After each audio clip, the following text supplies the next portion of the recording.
Assalamualaikum dan salam sejahtera. Okey, jumpa lagi dalam channel Aku Boleh Buat. Okey geng, mohon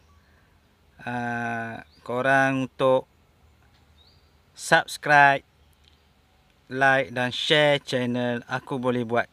Hashtag kita tolong kita.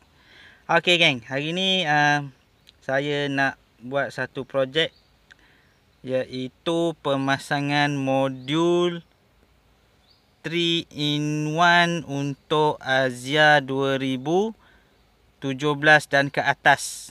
Yang mana sebelum ni saya dah buat untuk Azia 2016 ke bawah. Modul brake lock, auto flip dan juga dia ada signal. Okey, jom kita mulakan projek. Okey, hari ni kerja saya mungkin mudah sikit sebab saya ada owner kereta dia nak pasang sendiri. Okey. Baik, untuk soket yang pertama kita akan sambung soket ni dia punya manual bagi tahu untuk signal berkelip-kelip. Okey, jadi kita kena buka dulu panel sebelah tepi sebelah kiri ni, panel kita akan tarik dia punya soket lampu ni. Ni lampu ni. Kita akan tarik dia punya soket lampu ni. Okey. Senang je, cabut soket dan pasang je.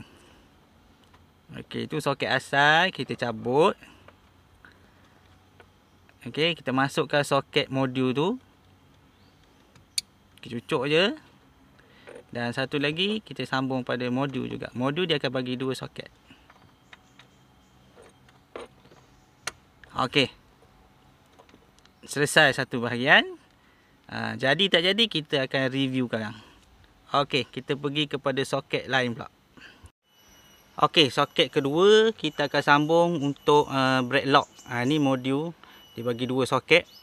Kita akan cabut soket original dia di sini. Tak nampak. Okey, tu tu soket brake lock, brake, lampu brake. Bila kita cabut soket ni, bila kita tekan brake memang dia tak nyala lah. Okey. Kan kita akan sambung kat sini. Dua benda ni kat sini. Okey. Okey, kita cabut dulu soket lampu brake tu. Kita ambil soket pada modul. Okey, satu kita sambung pada konektor pada dekat brake tu. Okey, senang je. Ni sama juga macam yang Azia 2016 ke bawah tu. Okey, gambar tak apa clear sebab ni tempat sempit. Okey, satu lagi kita sambung yang kita cabut tadi. Okey, siap satu bahagian. Okey, ni last soket yang kita nak sambung. Kalau di Azia 2016 dia duduk mana?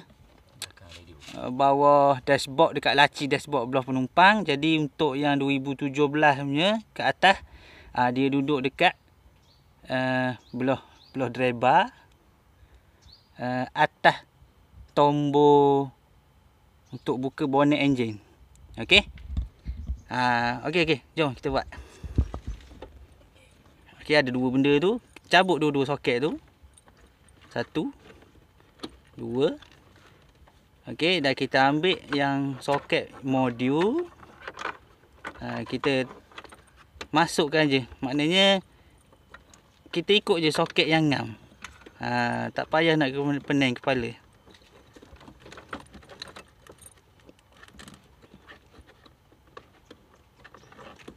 Okey, satu soket modul masuk satu kereta, satu, dua. Okey, siap. Okey, lagi dua soket kita akan sambung juga dengan modul punya soket. Okey, 3, 4. Okey, terbaik owner kereta. Berjaya buat sendiri. Okey, jom kita test. Berjaya ke tak berjaya pemasangan modul 3-in-1 untuk Azia 2017. Okey, masa kita nak test, kita test dulu side mirror. Okey, bila kita lock alam.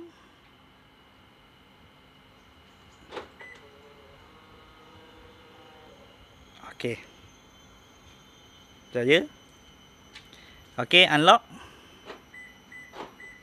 Okey, untuk unlock dia tak akan buka lagi. Jadi kita kena onkan dia punya switch dulu.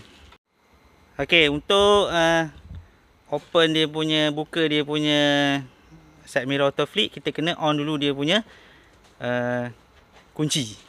Okey. Buka pintu. Okey.